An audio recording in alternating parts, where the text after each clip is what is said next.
Hey guys, welcome back. I've been away for a while because I've been, well, not really wanting to do videos anymore, but I've felt like doing some, and I'm probably going to start again, doing more, and this is basically an update of since the last video, and it's a lot, so it's going to be two parts, because otherwise it'd be about an hour long. There's games, DVDs and Blu Rays obviously. So I'll start with the games. First, it's Batman Arkham City, which I got, as you can see, for £5. I've finished this before, but I've got it again to get the trophies and play it again because I can't remember it. And yeah, it's basically everything that was good about Arkham Asylum multiplied by about 10. It is amazing, and I recommend it if you haven't got it. I haven't played Arkham Origins yet because I don't know, I just haven't heard as good things as I heard with these, and yeah, I'm currently about an hour into it again, but so far I'm enjoying it. The most recent game I've got, which was Friday, Gran Turismo 5, the Academy Edition, for £3.50. I thought, might as well, I know. It has over 1,000 cars and so many racetracks, including the Top Gear track, which I think is a really good touch to it. It has inside artwork, which is rare for a game. As you can see, it's basically just the front cover, but yeah, it's an enjoyable game. It has trophies as well, which is kind of how I'm basing what games to get, because if it doesn't have trophies it kind of puts me off getting the game, which it might be stupid, but obviously if it's got a good storyline I'm going to go for it, but with things like that, yeah, if it doesn't have trophies I'm probably going to give it a miss. The next I got a game for, I think it was £3.99, and it's Saints Row the 3rd. I've completed this, and as much as I want it to not like it, because of obviously I don't like the look of Saints Row 4 because it's basically just a DLC for this one. I did really enjoy this game, and it's bizarre fun, better than the second one in my opinion, but after playing GTA 5 it's missing something which I don't know what it is, but it makes up for it in a way with all the stupidity and bizarreness of it, and for that reason I'm probably going to keep hold of it because there's still a few trophies to get and challenges to get and stuff like that. I got this for £1.99 at Game Homefront, the multiplayer pack or whatever it was, but it's pre-owned, so whatever. Don't know what to make of it. I've played a couple of missions into it and it kind of feels like a cheap COD in a way, but it's different enough that it's not like playing COD, if you know what I mean. It's like, it's similar but it has some differences to it, and it's an interesting storyline. It's about Korea and Kim Jong-un or Il, one of them. So yeah, I mean, I'm enjoying it so far, but it doesn't grab me as much as Battlefield and COD do. Next I got this for £1.99 as well at Game, Deus Ex Human Revolution. Now this came out in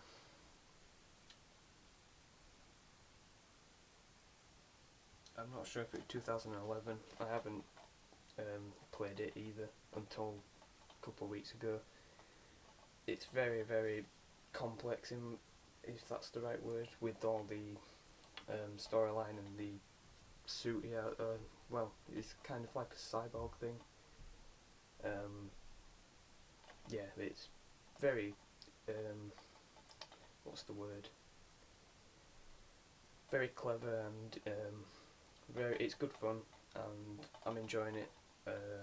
But I haven't played it as much as I have wanted to because I've been playing other games as well. But so far so good, I think. And this one, I have no idea why, but 2012 London Olympics game, £4 from CEX, and just warning you now, everything I get pretty much is from CEX because I think it's better than paying $8.99 for a Blu Ray or whatever you pay for a game. It's ridiculous, but I think this is good fun, and it has trophies as well, and something that you can play offline co-op, not co-op, offline versus or whatever it's called. And yeah, it's good fun. It's not a great game, but I enjoy it. I mean, it's a guilty pleasure, I'd say, and that's the inside artwork.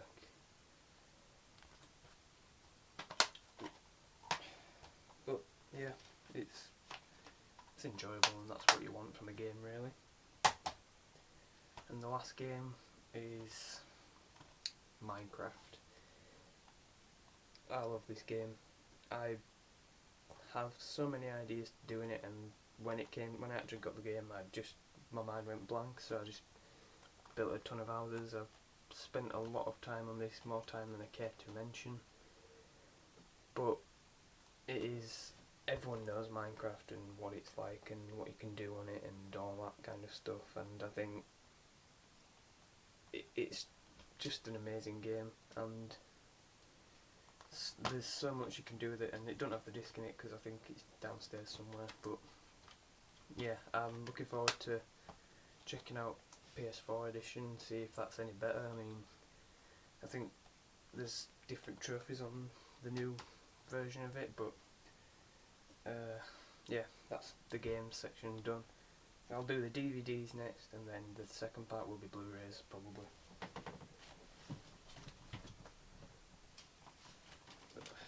Right. First one is a film I've never heard of, I haven't seen yet, and it will only £1, so Pulse. I've no idea what it is, so I can't talk about it much, but yeah, it sounded alright, so why not?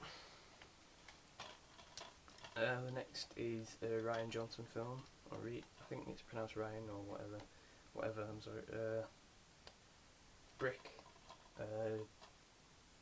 I've wanted to see this for years, and I saw it I think it was 3 for £5 in a shop somewhere. I've forgotten where it was, but has Joe's Gone Levitt in it, and I've got a bunch of his films, and yeah, it's supposed to be like a detective thriller.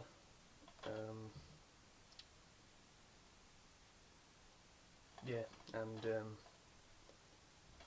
I don't know much about the story because I don't want to find out spoilers, but it sounds good, and Joe's Gone Levitt's in it, so it's bound to be good, yeah.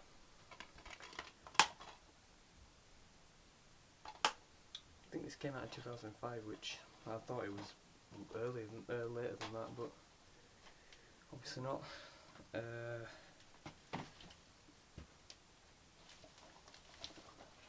Next is a David Fincher film, which I wanted to see for ages, and finally got it, and this was part of that deal I mentioned as well. Panic Room. This was different to what I was expecting, but it was really, really good. In fact, it was amazing, I'd say. I mean, the cinematography and the way it's filmed is just it's shocking, and it builds tension and all that kind of stuff, and it's hard to do really well in films, I think, and this pulls it off really well. It's just one disc, yeah. Yeah, David Fincher, the more films I see, the more think he could be one of my favourite directors. This, just take this sticker off.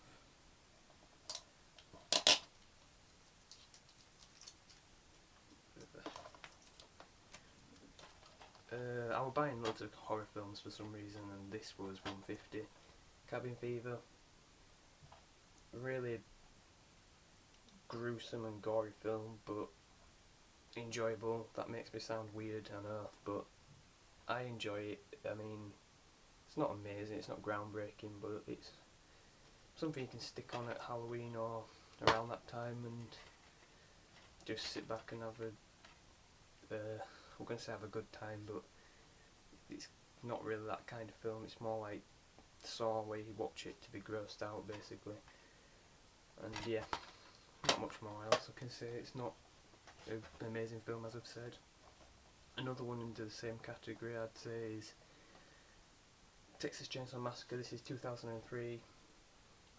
A bit disappointed, but I still enjoyed it. But I heard it was supposed to be terrifying, like it says on the cover, but it just didn't scare me. I mean, I get it's hard to scare me ever since Paranormal Activity came out, because that kind of just set a bar that it's rare horror films get to these days, and so it just didn't hit that spot, but it were enjoyable.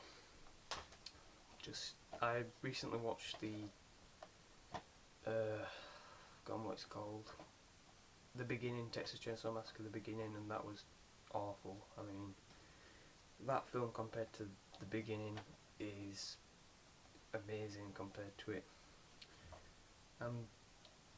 Next film, Fondue. This is a film that I remember watching a while ago and not liking. I watched it again and I actually think it's really, really good.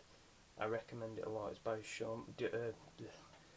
by Joel Schumacher. Get it out. Stars Colin Farrell and Kiefer Sutherland, and yeah, it's a very psychological kind of film, I'd say. And you might think, oh, it's shot pretty much 90% of the film is in a phone booth, but that doesn't take anything away from that just adds to the fact that it's really, really well done, and it's a pleasant surprise to me. That were £1 as well.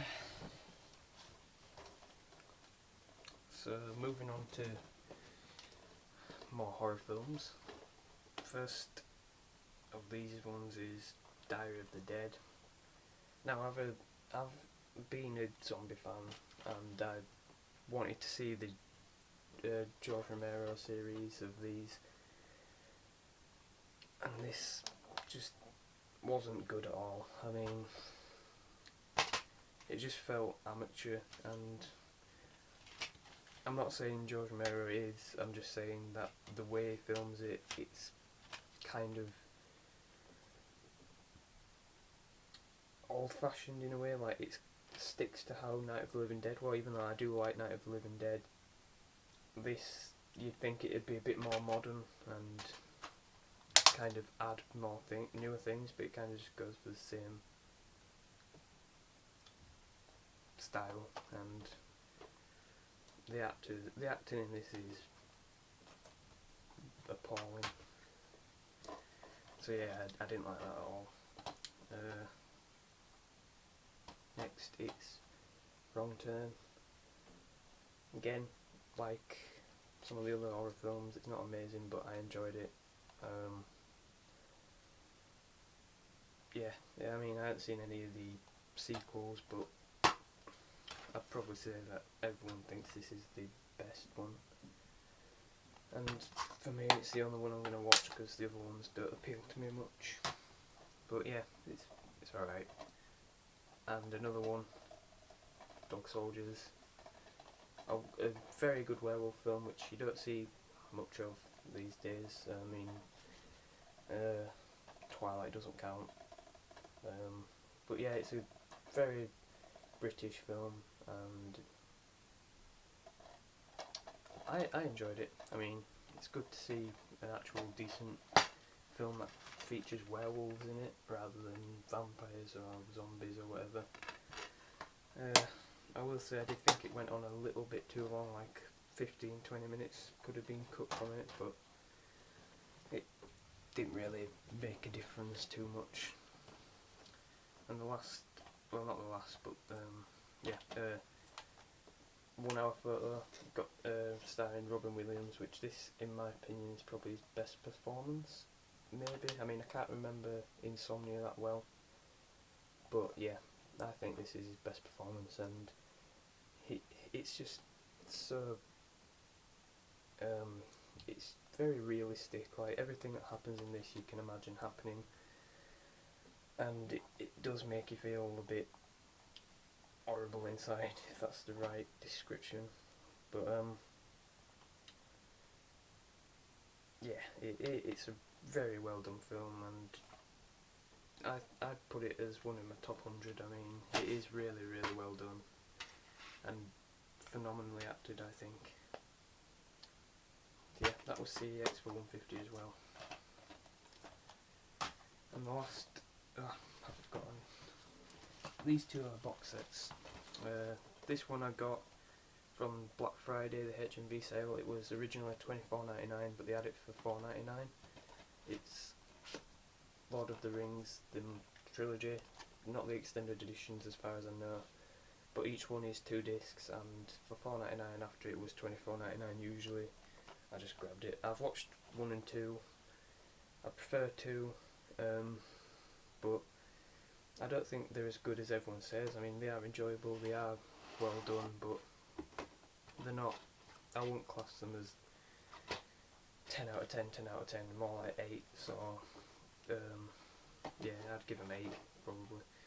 But yeah, this is Return of the King, which I think that's the last one, which I haven't seen.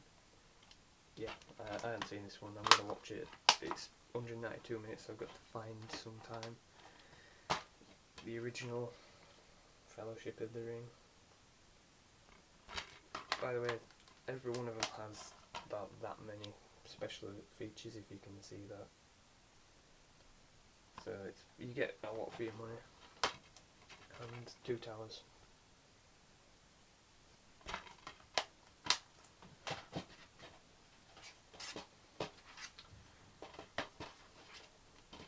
I'm probably not going to upgrade to Blu Ray. I'm probably,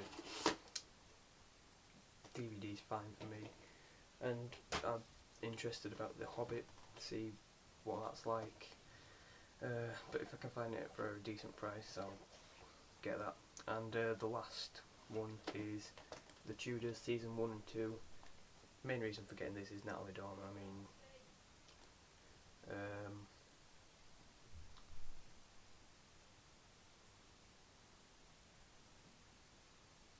yeah, it's season 1 and 2, and